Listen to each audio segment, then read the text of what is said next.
May nagsabi na ba sa'yo na mukha kang mas bata kaysa sa totoong edad mo? Baka may kaibigan o kakilala kang nagulat nang malaman kung ilang taon ka na talaga. Madalas, iniisip natin na dahil lang ito sa lahi natin o sa magagandang skincare products. Pero paano kung may mas malalim pang dahilan?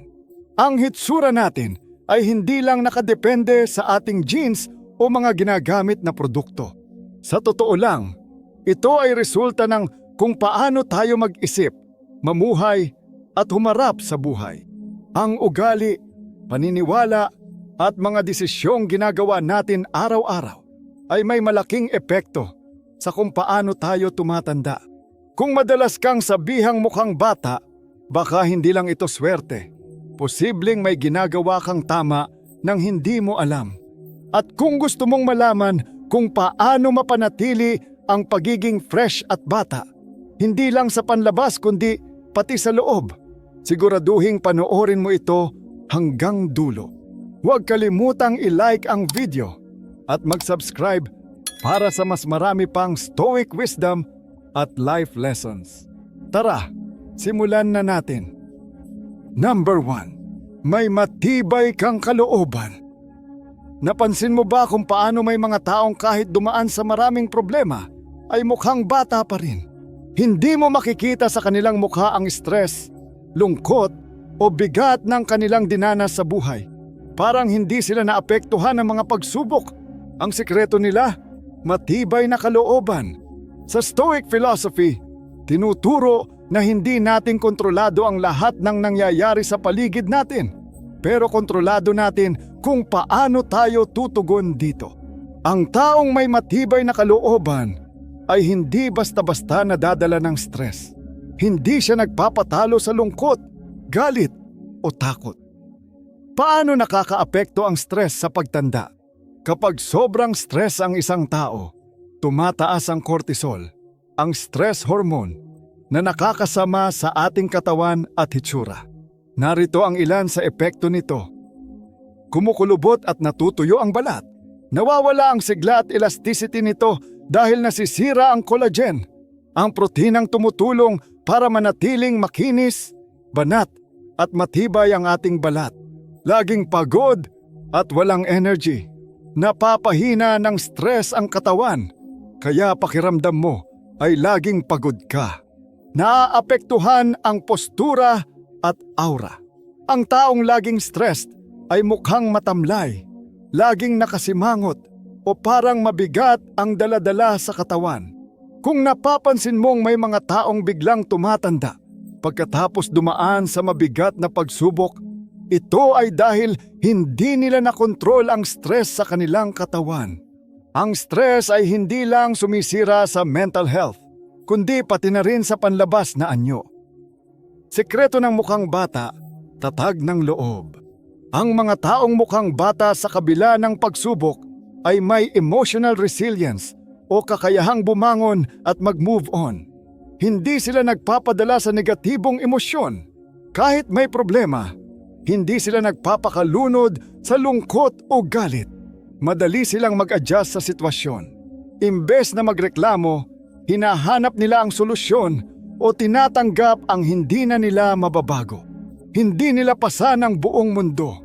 Alam nilang may mga bagay na hindi nila kontrolado, kaya nagfo-focus sila sa mga kaya nilang gawin. Paano iwasan ang stress para hindi maging mukhang matanda? Kung gusto mong manatiling mukhang bata, hindi lang pisikal na katawan ang dapat mong alagaan. Dapat palakasin mo rin ang isip at damdamin. Narito ang ilang tips. 1. Huwag dibdibin ang mga problema. Gawin ang kaya mong solusyonan at tanggapin ang hindi mo kayang baguhin. 2. Maglaan ng oras para sa sarili. Gumawa ng bagay na nagpapasaya o nagpapakalma sa iyo tulad ng meditasyon, journaling o paglalakad. 3. Matutong magpasalamat. Ang taong marunong magpasalamat ay hindi madaling natatalo ng stress. 4. Piliin ang mga laban. Hindi mo kailangang pumatol sa lahat ng argumento o problema. Minsan, mas mabuting palagpasin na lang. 5. Panatilihin ang positibong pananaw. Ang pagiging optimistic ay nakakabawas ng stress at nagpapaganda ng overall well-being. Hindi mo kailangang maging biktima ng stress. Kung gusto mong manatiling mukhang bata, alagaan hindi lang ang katawan, kundi pati ang isipan at damdamin. Ang pagiging matibay sa loob ay isang natural na anti-aging secret. Kapag natutunan mong kontrolin ang iyong emosyon, makikita mo ang epekto nito hindi lang sa pakiramdam mo, kundi pati sa iyong aura at hitsura. Sa dulo, hindi ang problema ang nagpapamukhang matanda sa atin, kundi kung paano natin ito hinaharap.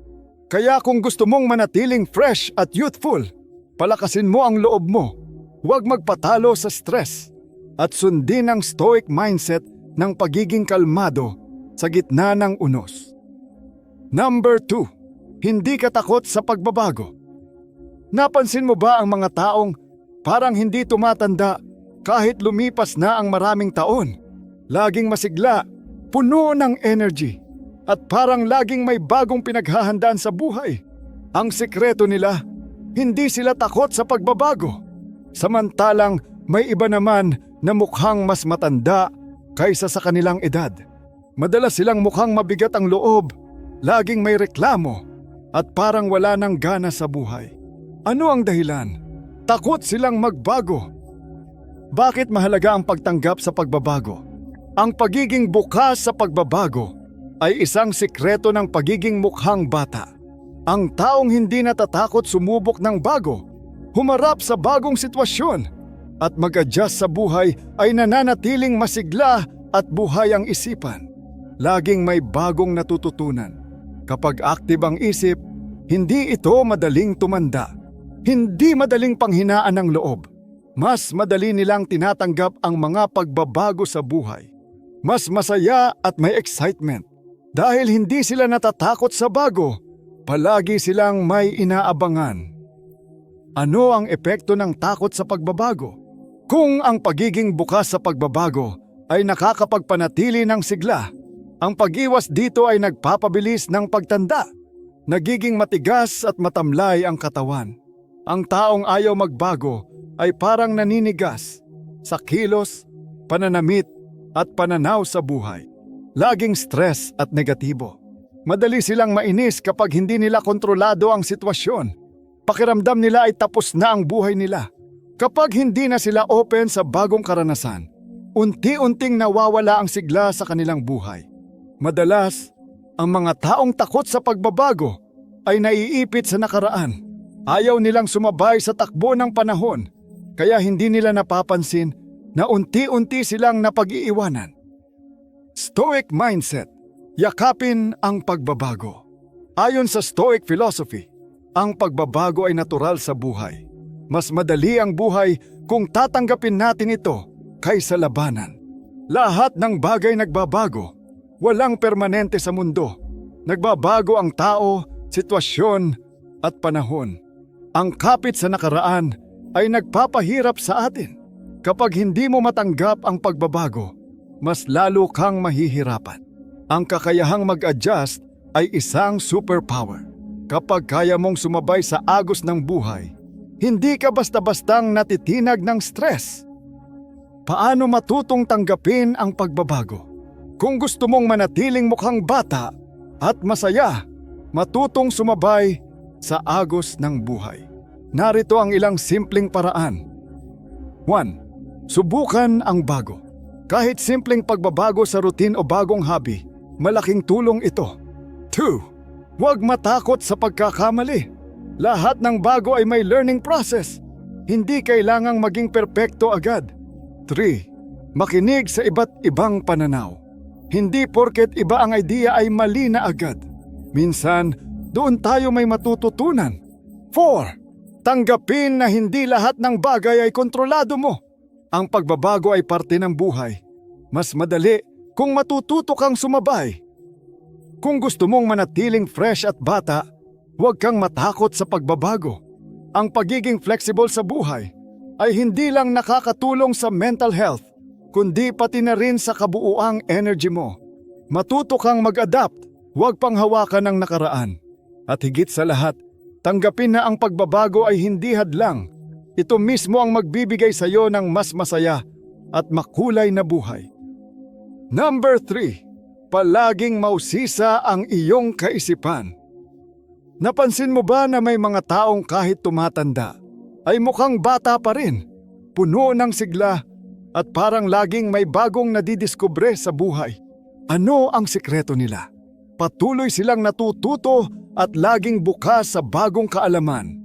Sa kabilang banda, may mga tao namang mabilis tumanda, mukhang matamlay at parang wala ng interes sa mundo. Karaniwan, ito ay dahil nawala na ang kanilang pagkamausisa at pagnanais matuto. Bakit mahalaga ang pagiging mausisa? Ang mga taong gustong matuto ay may mas matalas na isipan, mas masayang pananaw, at mas buhay na espiritu. Lagi silang may bagong natutuklasan. Ang patuloy na pag-aaral ay nagpapasigla ng utak at nagpapabagal ng pagtanda. Mas aktibo ang isip nila, parang muscle ang utak. Kapag hindi ginagamit, humihina ito. Mas nag-e-enjoy sa buhay. Hindi sila madaling mabagot at laging may bagong bagay na gustong subukan. Sa madaling salita, ang pagiging curious ay isang natural na sikreto para manatiling mukhang bata. Paano nakakatulong ang patuloy na pagkatuto sa utak? Ayon sa mga eksperto, ang pagiging aktibo sa pag-aaral ay nagpapabagal ng paghina ng utak. Narito ang ilang benepisyo nito. Pinapalakas ang memorya. Ang utak na laging ginagamit ay mas tumatagal at hindi agad humihina. Pinapabagal ang mga senyales ng pagtanda.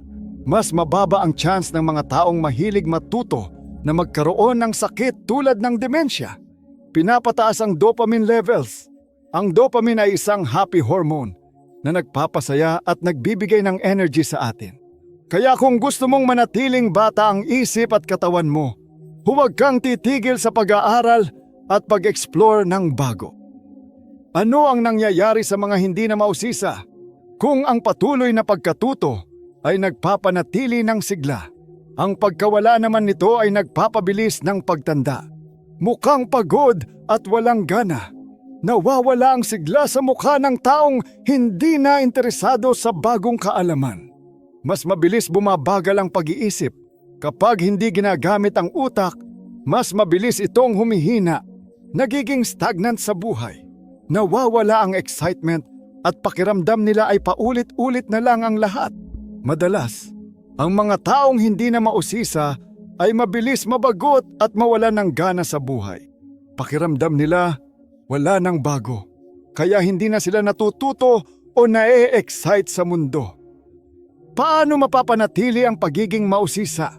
Kung gusto mong manatiling masigla at mukhang bata, huwag kang titigil sa pagkatuto. Narito ang ilang simpleng paraan.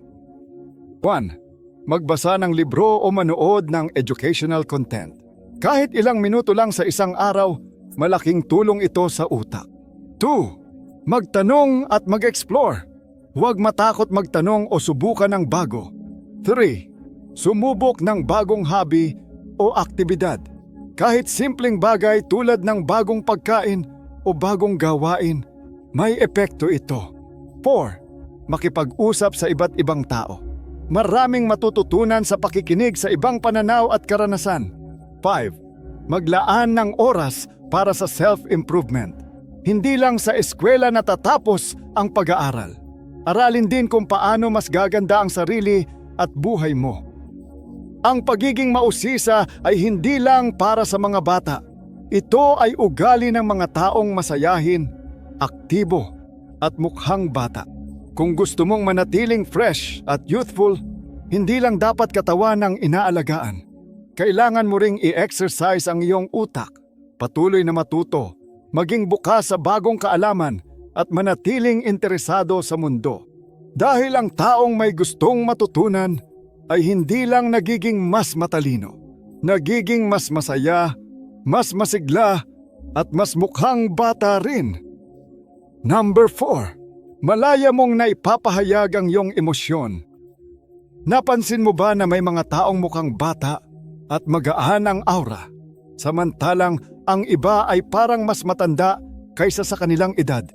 Isa sa mga dahilan nito ay kung paano nila hinaharap at inilalabas ang kanilang emosyon. Ang mga taong hindi natatakot ipahayag ang kanilang nararamdaman, masaya man o malungkot, ay mukhang fresh, relaxed at puno ng buhay. Samantalang ang mga taong laging tinatago ang kanilang damdamin ay madaling tumanda, mukhang laging pagod at parang may dinadalang bigat sa loob. Bakit nakakatanda ang hindi pagpapahayag ng emosyon? Kapag hindi mo inilalabas ang nararamdaman mo, may epekto ito sa iyong katawan, isip at hitsura. Nagiging kulubot at natutuyo ang balat. Ang stress hormones mula sa naipon na emosyon ay sumisira sa collagen ng balat, kaya nagkakaroon ng wrinkles at dull skin. Nagmumukhang laging pagod. Ang taong may itinatagong emosyon ay madalas mukhang matamlay at walang sigla. May tensyon sa mukha at katawan kapag lagi kang seryoso o hindi nagpapakita ng totoong emosyon. Nagkakaroon ng tensyon sa muscles ng mukha na nagiging sanhi ng mabilis na pagtanda. Kapag hindi mo ipinalalabas ang tunay mong nararamdaman, naiipon ito sa loob at nagiging stress na may negatibong epekto sa iyong kalusugan at hitsura. Bakit dapat mong ilabas ang emosyon? Ang mga taong marunong magpahayag ng kanilang damdamin ay mas mukhang bata at mas masaya sa buhay. Bakit? Mas kaunti ang stress nila. Kapag nailabas mo ang iyong saloobin, hindi ito naiipon sa loob kaya hindi ka mabilis ma-stress. Nagiging totoo sila sa sarili. Ang pagiging honest sa sarili ay nagbibigay ng kalayaan at kagaanan sa pakiramdam. Mas buhay ang kanilang energy.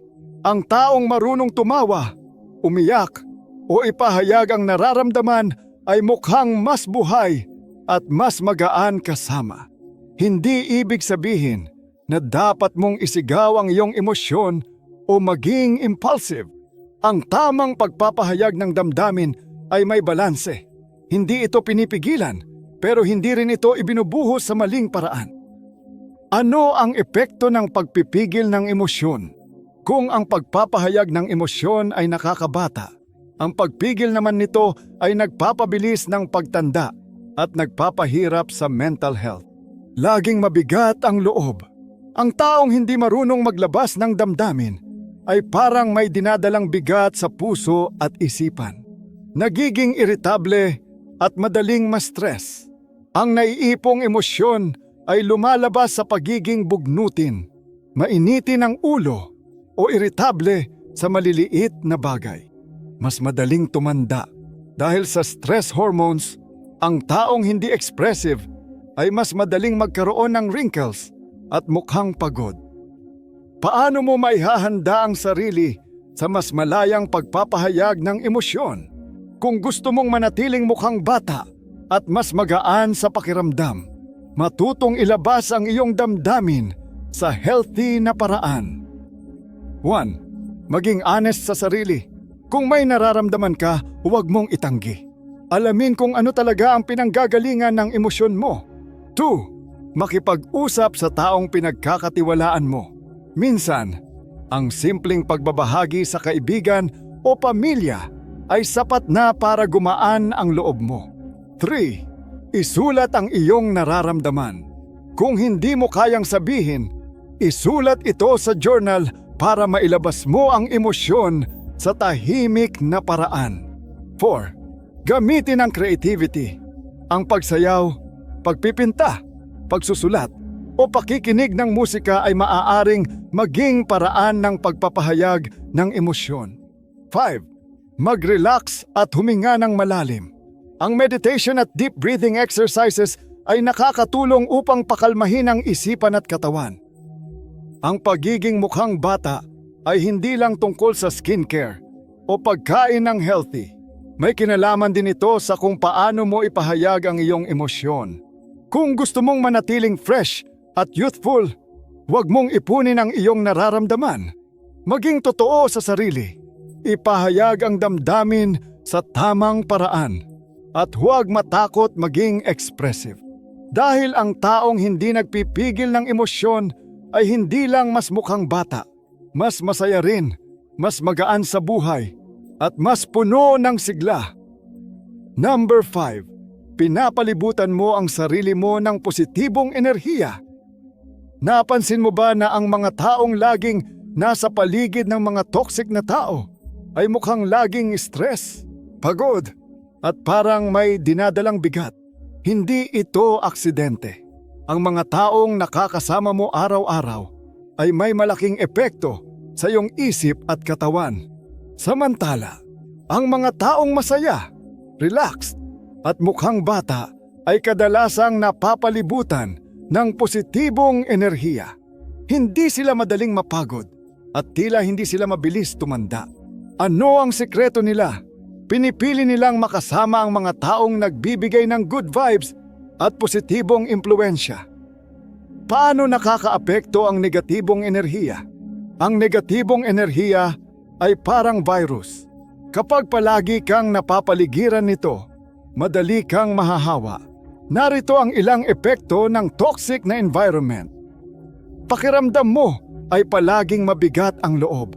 Ang laging kasama ang mga taong mahilig magreklamo at magdala ng drama ay nakakapagod sa isip.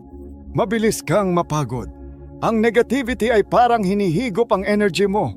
Kaya kahit wala kang gaanong ginagawa, pakiramdam mo drained ka. Tumataas ang stress hormones. Ang sobrang stress ay nagpapataas ng cortisol na nagdudulot ng wrinkles, pagod na aura at mabilis na pagtanda. Mas madaling magkasakit.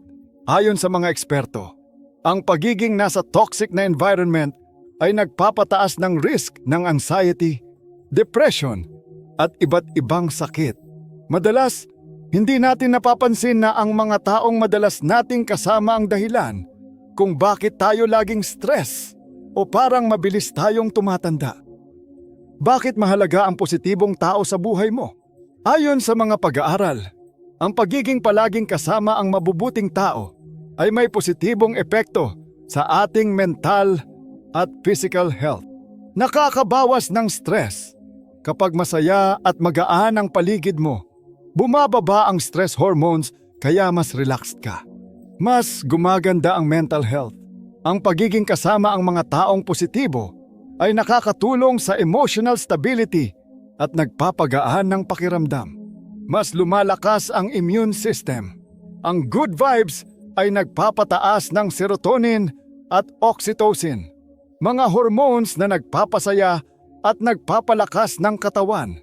Sa madaling salita, ang pagiging masayahin at ang pagsama sa mabubuting tao ay nakakatulong upang manatili kang mukhang bata. Paano mapalibutan ang sarili ng positibong enerhiya? Kung gusto mong manatiling fresh at mukhang bata, piliin mo ang mga taong madalas mong kasama. Narito ang ilang tips. 1. Iwasan ang mga taong mahilig sa drama at reklamo. Kung may kakilala kang laging may dalang negativity, bawasan ang oras na kasama mo sila. 2. Piliin ang mga taong may good vibes. Humanap ng mga taong nagbibigay ng inspirasyon, nagpapasaya sa iyo, at sumusuporta sa iyo. 3. Pansinin ang epekto ng ibang tao sa iyo. Kung pakiramdam mo ay palagi kang pagod at drained pagkatapos makasama ang isang tao, baka kailangan mo nang lumayo. 4. Ikaw mismo ay maging positibong tao. Ang good energy ay parang magnet. Kapag ikaw mismo ay masayahin at positibo, mas dadami ang taong may parehong energy na lalapit sa iyo. 5. Ayusin ang paligid mo. Bukod sa mga taong nakakasama mo, mahalaga rin ang space mo. Linisin ang paligid, makinig sa uplifting music, at gawin ang mga bagay na nagpapasaya sa iyo. Kung gusto mong manatiling mukhang bata at masaya, hindi lang skincare, tamang pagkain, at ehersisyo ang kailangan mong gawin. Mahalaga rin na piliin ang mga taong madalas mong kasama. Ang pagiging nasa isang healthy at positive na environment ay may malaking epekto sa iyong isip, emosyon, at katawan.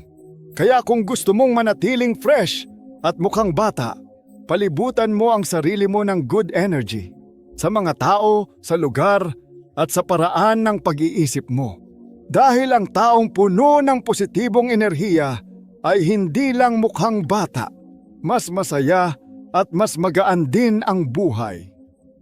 Number 6. Nabubuhay ka ng may passion at layunin.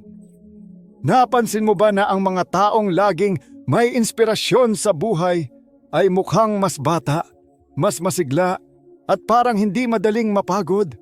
Hindi ito aksidente. Ang pagkakaroon ng passion at layunin sa buhay ay isang sikreto para manatiling fresh at mukhang bata.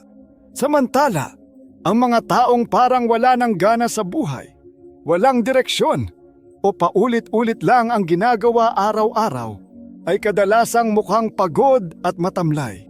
Kapag wala kang passion o inspirasyon, hindi lang damdamin mo ang apektado, pati katawan mo, bumabagal at mas mabilis tumatanda. Bakit mukhang bata ang taong may passion at layunin?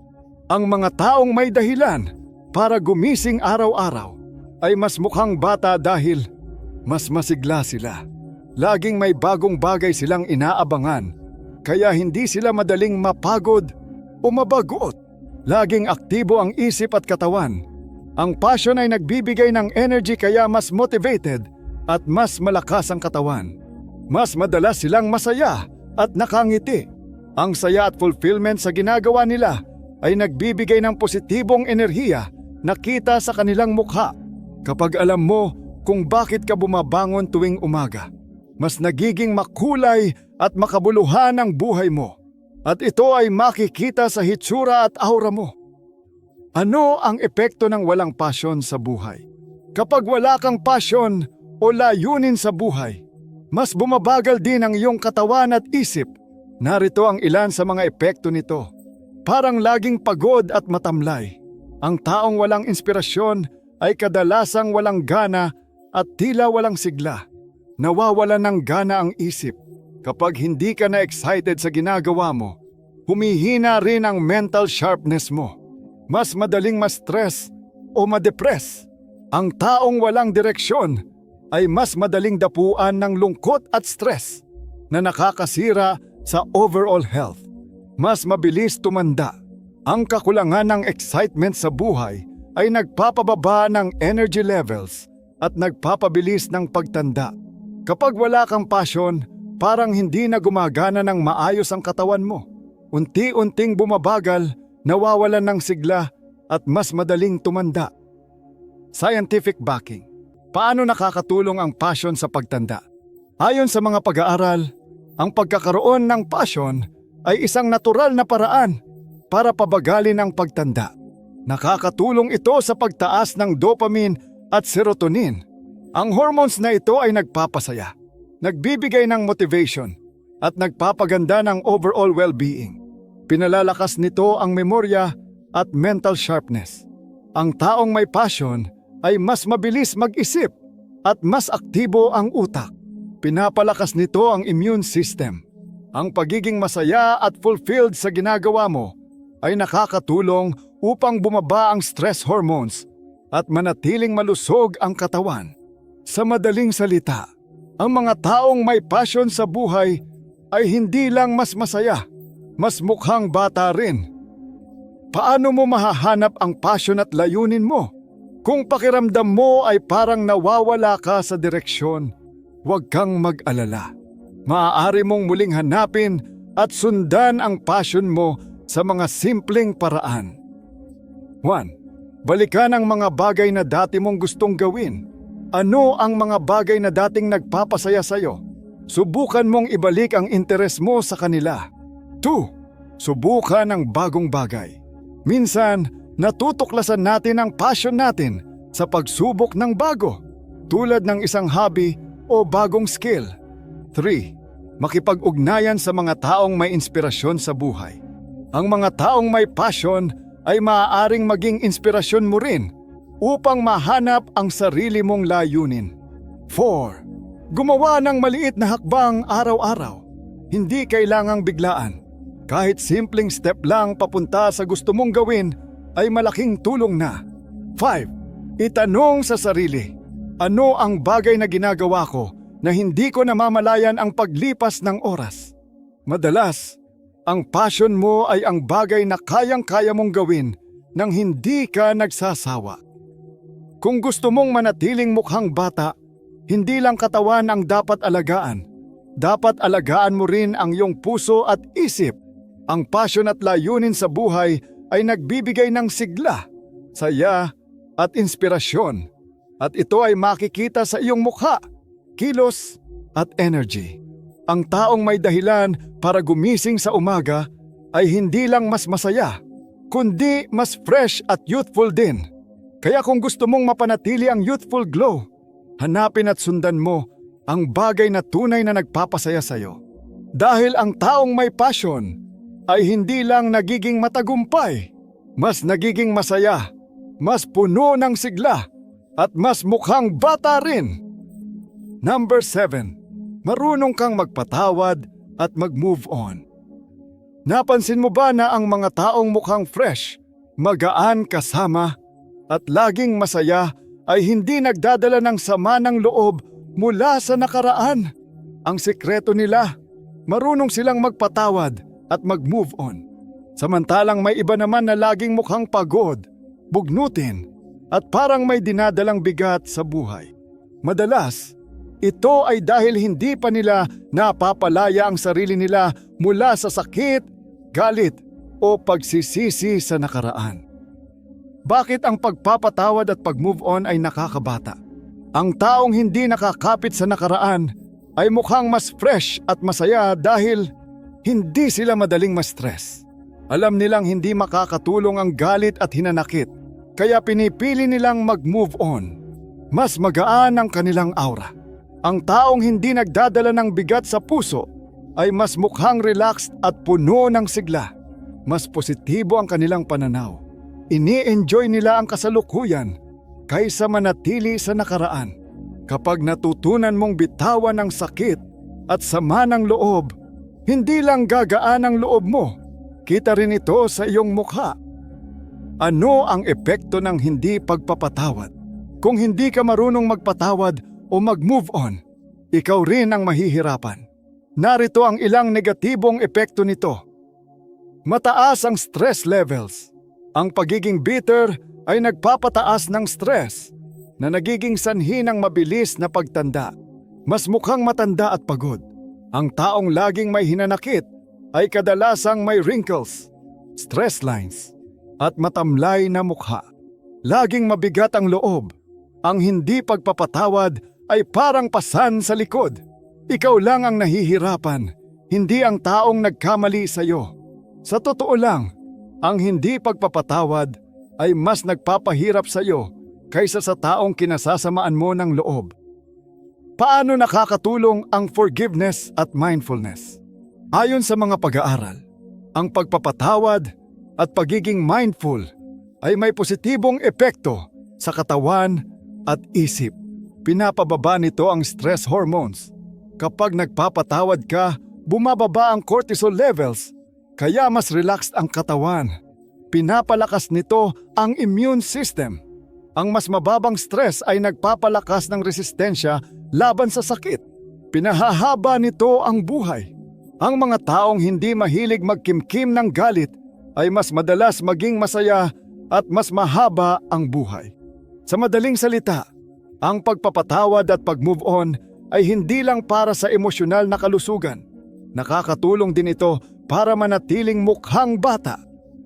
Paano matutong magpatawad at mag-move on? Kung gusto mong maging mas magaan ang buhay mo, subukan ang mga tips na ito. 1. Tanggapin na hindi mo na mababago ang nakaraan. Huwag mong sayangin ang oras sa pag-iisip sa mga bagay na tapos na. 2. Huwag hayaang kontrolin ka ng galit. Ang sama ng loob ay parang lason.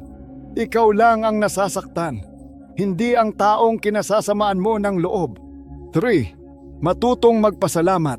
Mag-focus sa kung ano ang meron ka ngayon kaysa sa mga pagkukulang ng iba noon. 4. Palibutan ang sarili ng positibong tao. Mas madaling mag-move on kung kasama mo ang mga taong nagbibigay ng good energy. 5. Maging present sa kasalukuyan.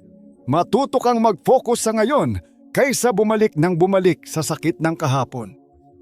Ang pagpapatawad at pag-move on ay hindi lang tungkol sa pagiging mabait. Ito ay may direktang epekto sa iyong katawan, isipan at hitsura. Kapag natutunan mong bitawan ang galit, sakit at pagsisisi, mas magiging magaan ang iyong buhay. Mas magiging relaxed ang iyong mukha at mas magmumukha kang bata. Kaya kung gusto mong manatili ang fresh at youthful energy, huwag mong hayaan na sirain ng nakaraan ang kasalukuyan. Matutong magpatawad, bitawan ang sakit at mabuhay ng mas magaan. Dahil ang taong malaya sa hinanakit ay hindi lang mas masaya, kundi mas mukhang bata rin. Ang pagiging mukhang bata ay hindi lang dahil sa jeans o kung anong skincare ang gamit mo. Mas mahalaga ang mindset, ugali at mga desisyon mo sa buhay. Paano mo hinaharap ang stress? Paano ka nag-move on sa nakaraan? At kung sino ang madalas mong kasama? Lahat ng ito ay may epekto sa iyong hitsura at kalusugan. Ngayon, gusto kong marinig ang kwento mo. Ano ang pinaka-wild na age mistake na sinabi sa'yo? May nagsabi na bang mukha kang mas bata ng 5, 10 o kahit 15 taon? I-share mo sa comments! At kung gusto mong patuloy na matuto ng Stoic Wisdom para sa mas kalmadong at mas maayos na buhay, huwag kalimutang mag-subscribe. I-share ito sa isang kaibigan na mukhang bata pa rin. Baka gusto nilang malaman kung bakit. At syempre, i-like ang video na ito kung gusto mong manatiling youthful hindi lang sa itsura, kundi pati sa isip at damdamin. Salamat sa panunood. Panatilihin nating fresh at magaan ang ating pananaw sa buhay.